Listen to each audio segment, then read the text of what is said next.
Hey, good morning, it's Owen Bigland. This is the Inside Edge video blog. Okay, let's talk about renovations. When to renovate, what to renovate, how much do you want to spend, what you're going to get your money back out on, and what maybe you're maybe throwing good money after bad on. So I'm going to give you a few scenarios here. As we all know, the market is hot. Top dollar is being had for pretty much everything from condos to detached homes. So I'm getting calls from people now who are thinking about selling their home early next year, spring 2016. So I can't cover all the bases with this blog. I want to keep it to about 4 minutes, but I'm going to give you a couple of situations here on when renovations make sense and when I would back off from them. Scenario number one, had a guy in Vancouver give me a call. He's in an older one-bedroom wood frame, almost 30 years old. The unit is pretty much original. He's had some minor things done to the unit over the years. Wants to sell it next spring. Calls me up and says, I'm thinking about doing a full renovation to the unit, doing everything. It needs a reno, new kitchen, new bathroom, flooring, paint, fixtures, lighting, appliances, everything. So he's essentially looking probably to do a basic reno, not going too over the top because it's only about a $375,000 unit.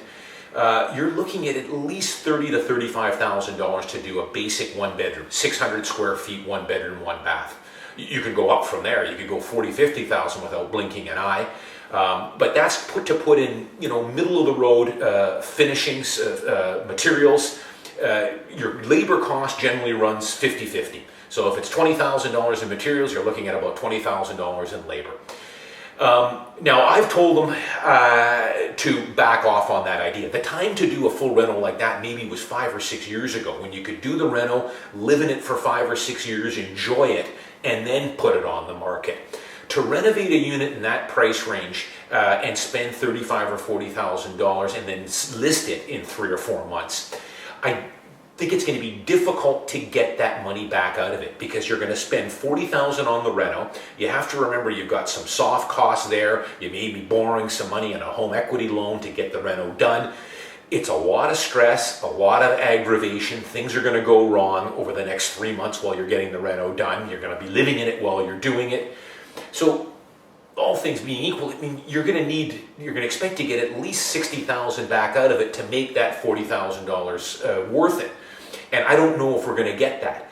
In some things, we are going to get money back at probably 100 cents on the dollar, or maybe even a bit more. Paint for one, flooring, a new tub, new toilet, some tile in the bathroom. Those things are going to get most, if not all, your money back. But other things like lighting fixtures and tap sets and appliances and new washer and dryer, we might be getting anywhere from 60 to 80 cents on the dollar. So to renovate something like that in order to sell it, I usually back off on it. I think you'd be better off with this particular client. And again, this all is on a case-by-case basis, the building, the location, and how much work needs to be done. But I suggested to this client, let's just clean it up, do some paint. Maybe we'll fix up, put in some new lighting, some minor things. $5,000 spent, declutter, clean it up, put some things into storage, make the unit look bigger. And that's where I would go. Let the new buyer decide what they want to do with the unit. Because by fully renovating it, you're definitely going to get more money for the unit. I just don't know if I'm going to be able to get you 100 cents on the dollar. It's going to be tight. And it definitely would sell quicker because it's a finished unit, open us up to a lot more buyers. But again, it's all give and take. I don't know. I think chances are the $40,000 plus all the time, you're probably not going to get all your money back out of it.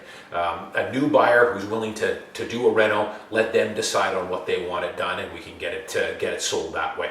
The other scenario I'll give you is the reverse of that. I had a client who I just toured a detached home. Now, they had done some renos to this house, quite a bit of renos, about 10 years ago, and had done some other things over the last few years. So I would say the house was about 80% renoed, at least up to a decent standard. It was just the powder bathroom, one of their powder bathrooms, the laundry room, some paint, some lighting could have been done. In that case, I suggested they do spend another $30,000, $40,000 to complete the house. Finish that last powder bathroom, finish the laundry room, some new carpeting, some new flooring, some new tile, lighting fixtures, some new appliances in the kitchen, which were quite old. The $40,000 spent will now make this house perfectly move-in ready. Turnkey, wouldn't have to do much else to the house. I think the $40,000 spent there on a $1.3 million house, I will be able to get that $40,000 back and then some, because it's now a complete house. They don't have to worry about hiring contractors to do the renovations. And remember, a lot of buyers are hesitant about bringing in tradespeople. They don't have the contacts to the trades, the plumbers, and that kind of thing. So it now becomes a turnkey house. And in that case, it's a finished house. It will open up a whole different demographic of buyers. And I think it would be worth it in that case. But it's really on a case-by-case basis. You know, some things you're going to get 100 cents on the dollar for. Painting would be one of them. Painting, you probably get 150% back. It doesn't cost a lot for a couple gallons of paint. Other things, you know, like higher-end fixtures in the shower and in the kitchen, those you might be lucky to get 50 cents on the dollar for. So it's on a case-by-case basis, but most times when people tell me, hey, I want to list my house next year, my condo, it's 30 years old, I want to do a full reno and then put it on the market, usually isn't worth it. I would dial that way back, clean it up, paint, do a few minor things, put it on the market, sell it to a new buyer, and let them decide what they're going to do with the unit. I'm Owen Bigland. As always, thanks for watching. I'll see you next time.